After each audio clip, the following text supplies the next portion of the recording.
नमस्कार, जय श्री राम। आप सभी का स्वागत है। कुछ समय हो गया आप सभी से मुलाकात किए हुए। बहुत मिस किया आप सभी को और आशा है आप सभी अपने परिवार सहित कुशल मंगल होंगे। सबसे पहले मैं आज आप सभी का बहुत बहुत शुक्रिया और अभिनंदन करना चाहूँगी। आपने पिछले 2 वीडियोस जो पितृ संबंधित थे, पितृदोष का क्या उपाय क्या होना चाहिए, लक्षण क्या होते हैं, इन सभी से जो संबंधित वीडियोस थे, आप उन सभी वीडियोस को आपने बहुत सराहा। बहुत अच्छे अच्छे कमेंट्स भी आपके मिले। उन सभी के लिए आपका हृदय से बहुत बहुत धन्यवाद।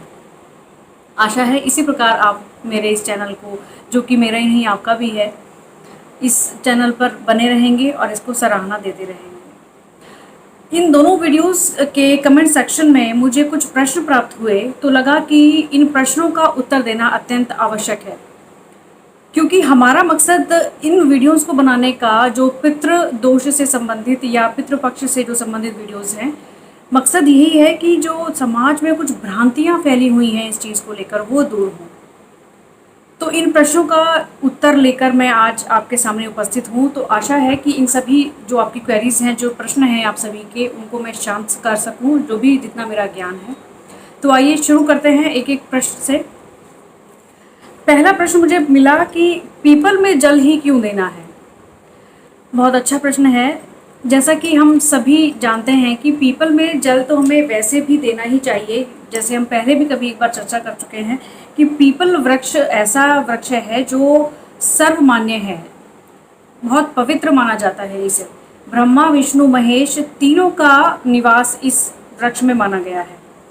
एक बात मैं यहाँ ये बताना चाहूँगी कि त्रिपिंडी श्राद्ध के लिए, जो मैंने आपको सबसे पहले वीडियो में बताया था कि पितृदोष का सबसे अच्छा उपाय, उत्तम उपाय है त्रिपिंडी श्राद्ध का कराना, उस पूजा में भी ब्रह्मा विष्णु महेश इन तीनों की ही पूजा होती है। इसीलिए कहीं ना कहीं आप ये समझ सकते हैं कि पितरों को हमने ईश्वर के समान ही संज्ञा दी है, उन्हीं के समान पद दिया है। हम ब्रह्मा विष्णु महेश को यदि हम पीपल में मानकर उसमें जल देते हैं, तो पितरों का निवास भी हम पीपल में, उनका निवास वहीं पे समझकर पीपल में जल अर्पित करते हैं। दूसरा प्रश्न मुझे प्राप्त हुआ कि क्या एक दिन श्राद्ध करने से ही पितृ तृप्त हो जाते हैं, बाकी के पूरे वर्ष में जो दिन है उसमें क्या किया जाए। बहुत ही अच्छा प्रश्न है ये।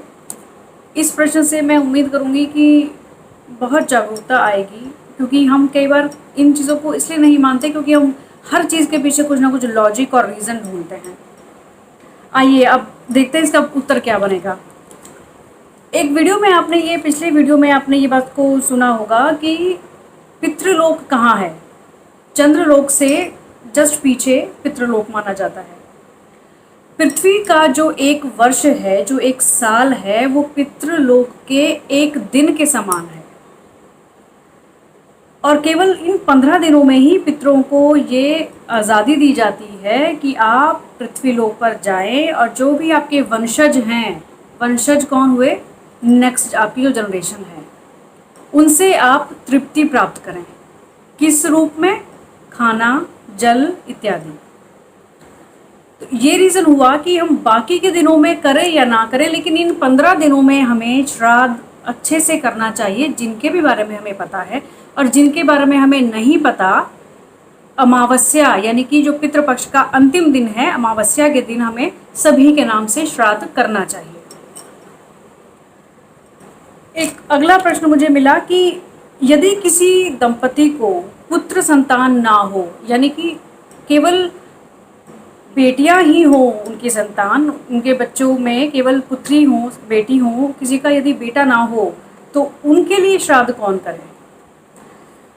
देखिए, शास्त्रों में जो लिखित हैं ये चीज़ें हैं कि यदि पुत्र नहीं है, बेटा नहीं है, तो जो पुत्री हैं, बेटी के जो पति हैं और उनके जो पुत्र हैं, वो श्राद्ध कर सकते हैं। इससे संबंधित एक कथा है जो रामायण कालीन है। रामायण के समय से एक कथा है, बहुत शॉर्ट में आपको मैं सुनाने की कोशिश करती हूँ यहाँ पर, क्योंकि मुझे और भी प्रश्नों के उत्तर देने हैं और समय ज़्यादा ना लग जाए इस वीडियो में। एक समय वन में जब सीता राम जी गए हुए थे तो श्राद्ध पक्ष में उन्होंने अपने पितरों के तर्पण निमित्त एक पूजा अनुष्ठान का आह्वान किया। पंडित जी ने जो मुहूर्त बताया उसमें राम और लक्ष्मण दोनों को ही आने में थोड़ा विलंब हुआ, क्योंकि वन में उनको बहुत तरह के राक्षसों का संहार करना, भूत पिशाचों का संहार करना पड़ता था, क्योंकि ऋषि मुनियों को वो लोग परेशान करते थे। मुहूर्त का समय निकला जा रहा था और सीता जी को लगा कि ये मुहूर्त यदि निकल जाता है तो ये तर्पण कैसे होगा।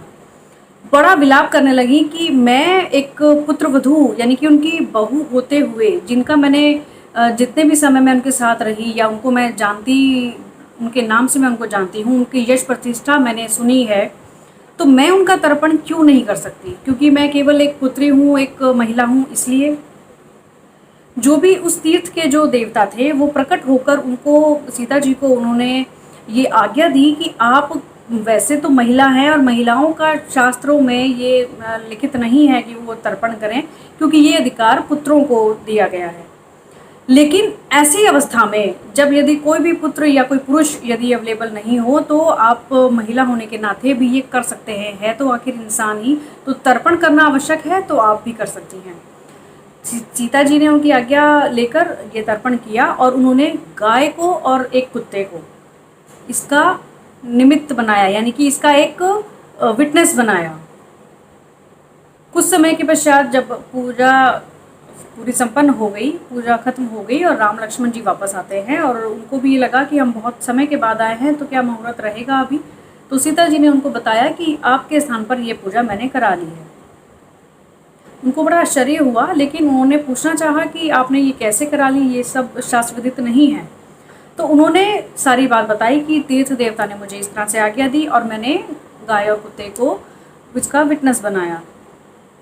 राम जी के सामने गाय और कुत्ते ने दोनों ने इनकार कर दिया कि ये पूजा हमारे सामने नहीं हुई है। तभी से सीता जी ने गाय और कुत्ते को श्राप दिया कि मैंने इतने विधि विधान से ये पूजा कराई और आपको मैंने साक्षी बनाया और आपने एकाएक इस चीज़ से मना कर दिया, इनकार कर दिया। उन्होंने यही श्राप दिया गाय को कि कलयुग में आपको जो सम्मान मिलना चाहिए वो नहीं मिल पाएगा। आज भी यदि आप देखें तो कलयुग में गाय का दूध सबसे ज़्यादा पौष्टिक होते हुए भी उसको हम इतना सम्मान नहीं देते जितने उस सम्मान की वो हकदार है। सभी देवी देवताओं का निवास गाय के अंदर माना गया है।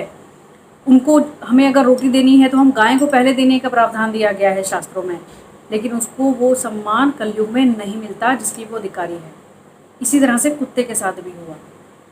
कुत्ते को एक समुचित स्थान रहने के लिए नहीं मिलता है। कहीं पे भी आप देखें, आजकल कुछ जो बहुत ही पुण्यात्मा रहे होंगे और उनको यदि अगर कुत्ते की योनि मिलती है और वो किसी एक अच्छे घरों में पाल लिए जाएं वो एक अलग बात है। अदरवाइज़ आप जब जो स्ट्रीट डॉग्स हैं आप उनको देखें, उनका हाल आप सभी जानते हैं।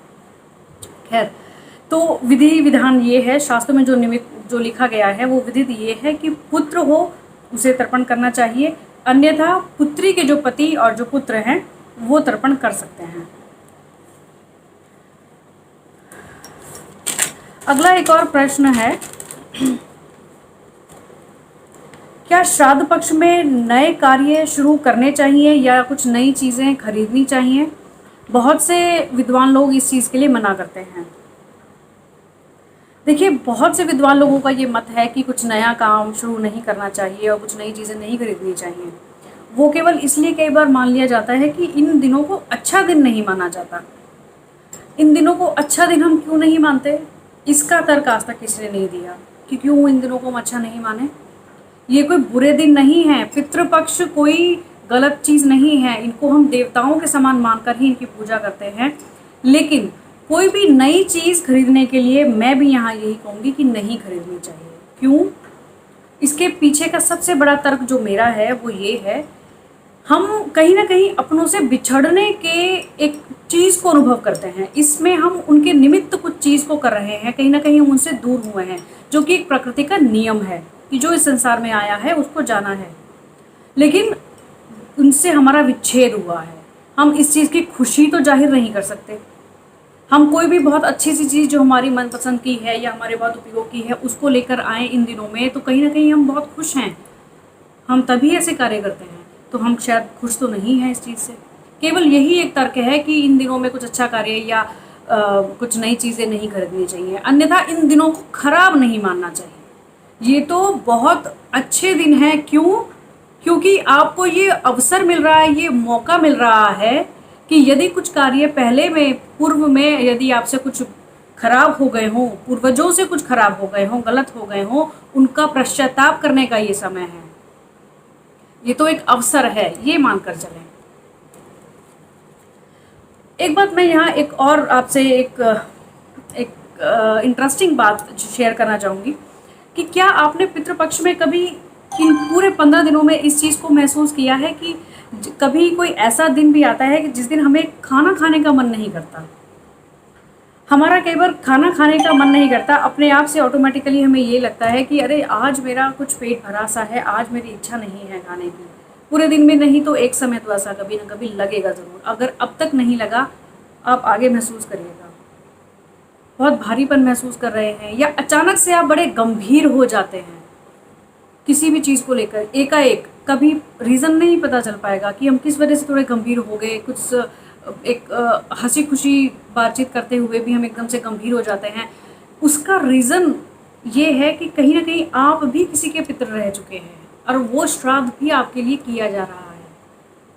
नहीं, अगर ये चीज़ अगर आप महसूस नहीं करते तो यानी कि आपके निमित्त कोई श्राद्ध किया ही नहीं जा रहा। अगला एक प्रश्न है कि हमें पितृपक्ष को क्यों मानना चाहिए, इसके पीछे क्या लॉजिक है।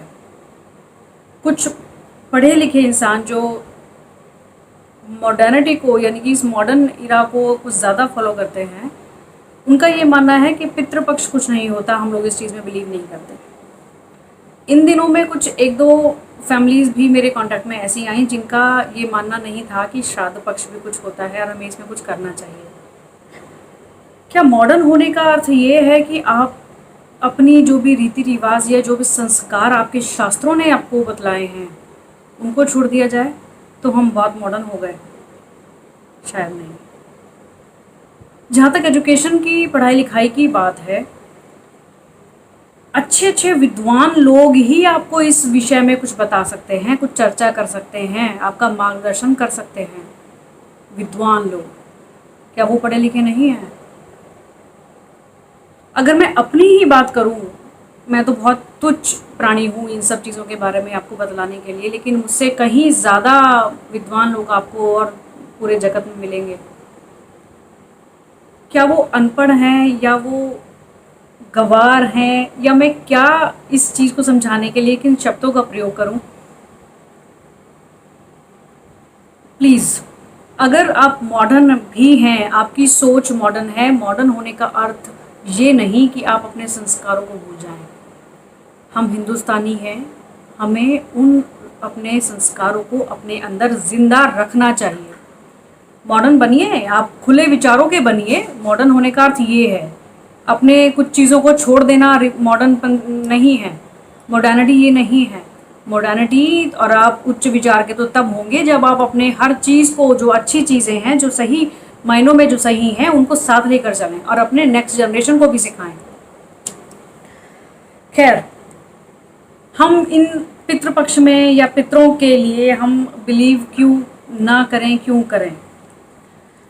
हम अपने जो हमारे पेरेंट्स हैं या उनसे भी जो पहले जनरेशन, जो हमारे दादा दादी, नाना नानी आदि सब रहे हैं, या उनसे भी और ऊपर अगर मैं जाऊं तो उन्होंने जो मान प्रतिष्ठा, अब जो एक प्रॉपर्टी बनाई, जो एक समाज में अपना यश नाम बनाया, उन सभी को तो हम ग्रहण करना चाहते हैं।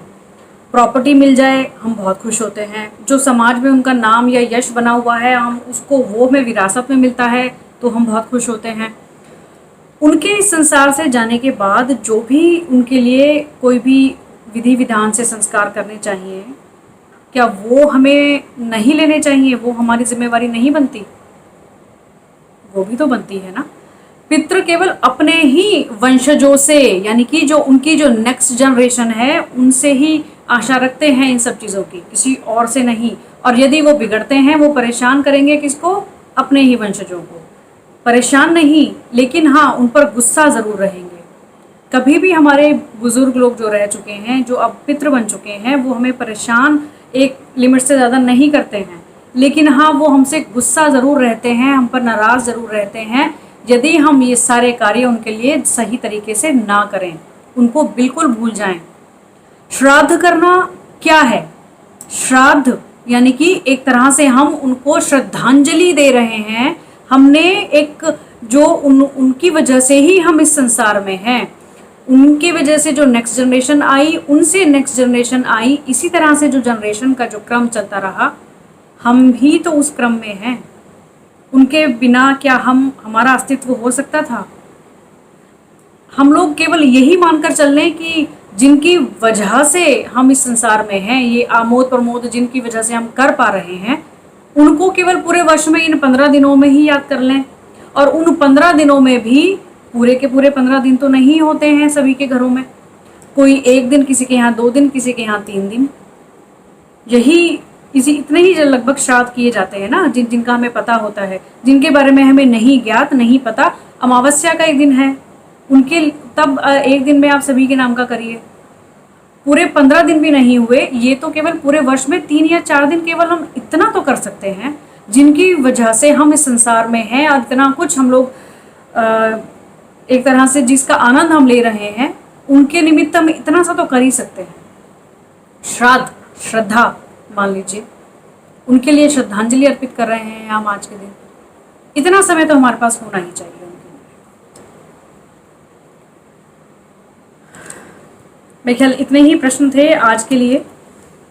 आशा करूंगी कि इन प्रश्नों की वजह से कुछ और जो यदि किसी के मन में कुछ बात हो, उनका संशय दूर हो गया होगा।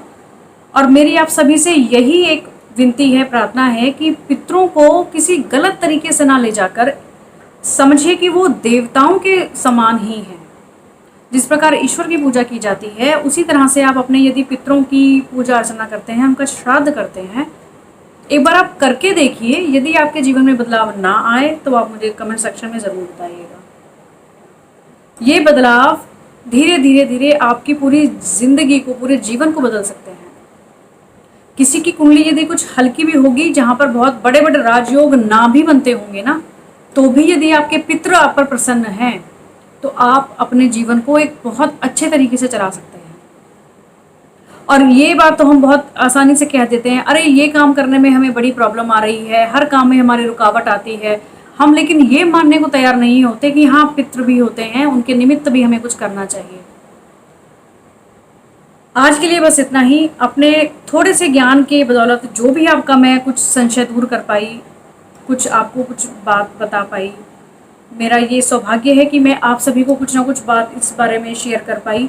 पितरों में मेरी पूरी श्रद्धा है, पूरा आस्था है मेरी उनमें, और आपसे भी यही उम्मीद करूंगी कि आप भी इस चीज़ों को समझें, इसमें विश्वास करें और अपने बच्चों को भी सिखाएं। जब तक आप उनको नहीं सिखाएंगे, वो नहीं सीख पाएंगे। एक इमेजिन कीजिए इस चीज़ को कि यदि आप, क्योंकि जो इस संसार में आया है उसको जाना भी है, जब आप पितृ बनेंगे, पितृ आप केवल तब बन पाएंगे जब आपके सभी प्रकार के संस्कार तरीके से किए जाएंगे। पितृ नहीं बन पाएंगे, अदरवाइज वो जो भूत प्रेत पिशाच योनियां होती हैं उसमें घूमते रह जाएंगे हम। और ये सब संस्कार कौन करेगा? हमारी नेक्स्ट जनरेशन। उनको जब तक नहीं पता चलेगा वो नहीं करेंगे। बताएगा कौन? हम लोग खुद भी विश्वास कीजिए, उनको भी सिखाइए। इमेजिन करें इस चीज़ को, यदि हम पितृ बन गए हैं और हमारे निमित्त ऐसा कुछ भी नहीं किया जा रहा, हम तब कुछ कर पाएंगे? नहीं। तब हमारे कंट्रोल में कुछ भी नहीं होगा। केवल आज ये समय है, इन चीज़ों को समझिए, जानिए कि ये क्या चीज़ें हैं, क्या करना चाहिए, कैसे करना चाहिए। बहुत बहुत बड़ी ऐसी डिफ़िकल्ट चीज़ें नहीं हैं समझना, करना। बहुत थोड़ा सा सामान्य सा विषय है कि पितृ हमारे देवताओं के समान हैं। जो भी हमारे बुजुर्ग रह चुके हैं, उनके निमित्त हमें उनकी तृप्ति के लिए, उनकी शांति के लिए उनको कुछ भोजन और कुछ जल की व्यवस्था हमें करनी चाहिए। जिस दिन भी उनकी तिथि रही हो, जिस तिथि पे उनकी मृत्यु होती है, उसी तिथि पे उनका हमें श्राद्ध करना चाहिए। केवल इतनी सी बात है। श्राद्ध करें या मंदिर में आप भोजन देकर आएं। इस विषय में पहले वीडियोज़ को आप देख सकते हैं। आज के लिए आप आज्ञा दीजिए। नमस्कार।